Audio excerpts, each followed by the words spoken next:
দাদা সিগারেট একটা দিবচোন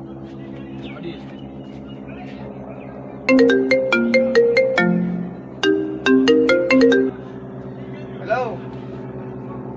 আচ্ছা আধা বড় আছি দে হ'ব দে এটা এই ভোট দোকান কার আচ্ছা এটা গলটো কার বেশি চুকে থাকি দেখা নাপাবে দে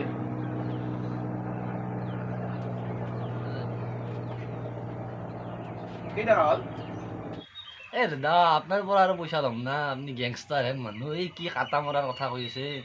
পইচা ল'লে ক'ব মোকো মাৰি ফেলব নালাগে দিয়ক কোনে ক'লাক মোক গেংষ্টাৰ বুলি ব্ৰইলাৰ বেপাৰী মই দোকান বেলেগ এটা ঘৰত থৈছো কাটাকে ই নাজনে কাটবা ইয়াক শিকাই দি আছো ফোনত হয় নেকি দিয়ক বাৰু ৭০ টকা দিয়ক